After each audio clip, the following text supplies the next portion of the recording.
Ministério da Saúde confirmou hoje, né, a primeira morte por varíola dos macacos no país. A vítima era de Uberlândia, em Minas Gerais. A doença está sendo tratada pela Organização Mundial da Saúde como emergência sanitária global, com mais de 18 mil casos confirmados em 78 países. Até ontem, apenas 5 pessoas haviam morrido pela doença em todo o mundo. E de acordo com o boletim mais recente, 1.066 casos da doença foram registrados no Brasil, a maioria em São Paulo e no Rio de Janeiro. O Ministério está tratando a doença como surto, o primeiro estágio da evolução de contágio antes de epidemia e pandemia. Ainda não há vacina disponível para a doença no país, mas o governo diz que negocia a aquisição. Nós vamos saber mais com os infectologistas, a Rosana Richtmann, que está aqui comigo, do Instituto Emílio Ribas, e também o Marco Aurélio Safadi, do Departamento de Pediatria da Faculdade de Ciências Médicas da Santa Casa de São Paulo. Doutor Marco Aurélio, doutora Rosana, boa tarde, sejam bem-vindos ao Unis. Boa tarde, prazer estar com vocês. Boa tarde, Rosana, boa tarde, Gabriela, boa tarde a todos que nos acompanham. Boa tarde. Bom, eu quero começar perguntando a respeito dessa primeira vítima, né? Ela tinha comorbidade. Quais são os casos, né? Começo perguntando para a doutora Rosana, depois vou passar a palavra para o doutor Marco Aurélio. Mas quais são os casos que são mais vulneráveis e se há motivo para muita preocupação? A gente teve aí uma pandemia, né, com milhares de pessoas mortas, enfim, as pessoas ficam receosas recebendo essa notícia, né, da primeira morte. Então, existe motivo para pânico, doutora Rosana? Bom, Gabriela, pânico nunca é saudável, né? Então, não existe motivo para pânico e sim para uma alerta, isso sem dúvida. E esse primeiro caso de óbito aqui no Brasil, pelo menos as informações preliminares que a gente tem, é que exatamente é um paciente de sexo masculino e que tinha comorbidade, não só comorbidade, como uma imunossupressão importante.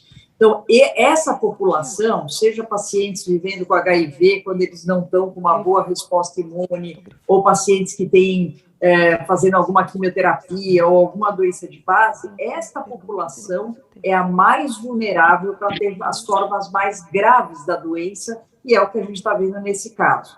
E da mesma maneira, o doutor Marco vai me complementar, mas a nossa preocupação maior, pelo menos com o que a gente tem de casos descritos mundo afora, em especial na experiência da África, seriam em casos de crianças e, por exemplo, casos de gestantes, que seriam as 3 populações com mais vulnerabilidade para poder apresentar formas clínicas mais graves. Pois é, eu quero falar daqui a pouco a respeito das crianças também, trazer algumas informações para daí a gente poder trazer a explicação de vocês. Mas, doutor Marco Aurélio, quero ouvir a respeito disso.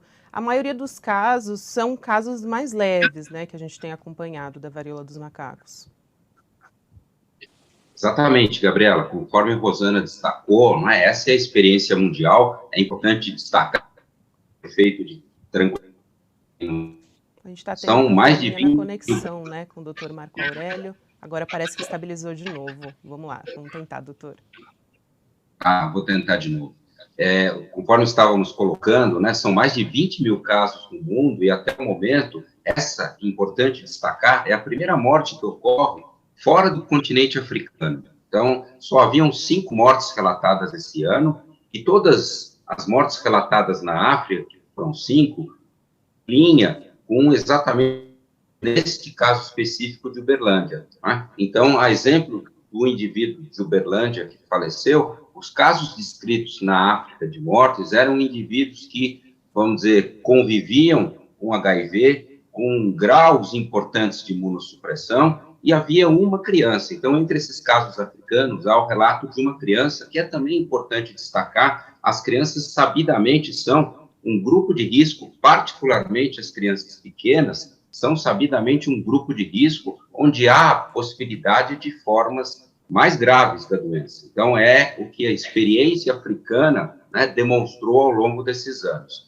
Importante, finalmente, assim, como forma de destaque, desses mais de 20 mil casos até o momento reportados, nós temos menos de uma centena reportados em crianças. Então, ainda é, vamos dizer, um cenário em que a gente tem visto poucos casos em mulheres, poucos casos em crianças, mas é natural, levando em conta os mecanismos de transmissão dessa doença, que a gente comece a observar, a partir de agora, uma expansão para esses outros grupos, e é plausível, é razoável que comece a observar casos também em indivíduos fora daquele grupo onde tem sido reportado a grande maioria dos casos até agora.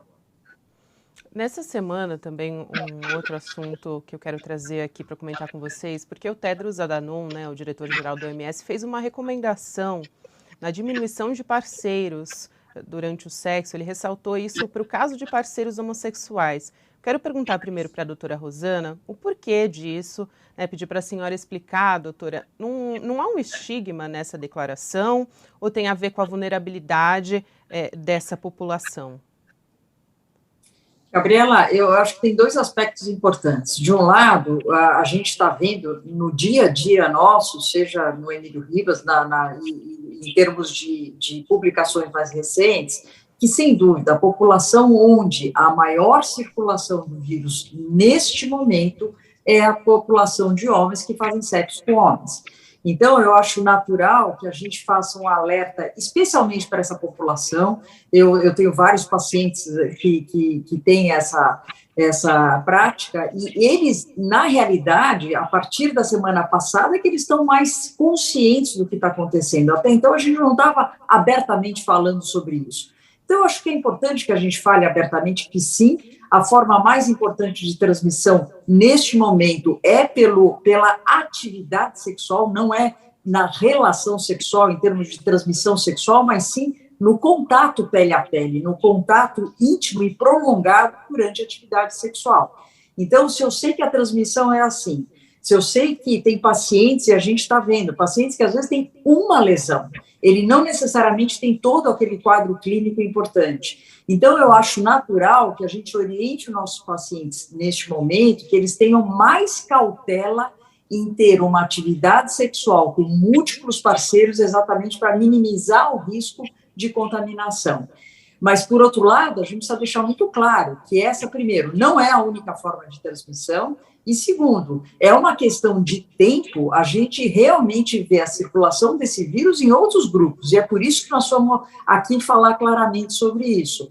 Assim como a gente já começou a ver alguns casos em crianças, eventualmente a gente pode ter casos em gestantes, então nós precisamos abertamente falar que, neste momento, a circulação é maior nessa população, daí a recomendação de você realmente... Eu tenho feito essa recomendação para os meus pacientes, evitarem o contato, a atividade sexual com múltiplos parceiros e principalmente parceiros desconhecidos, no sentido de minimizar o risco de contaminação. Em especial se esse meu paciente for, por exemplo, ele vive com HIV. Se ele for um portador do vírus, é claro que o risco dele, eventualmente, de ter uma forma mais disseminada da doença é maior. Então, eu preciso orientá-lo dessa maneira.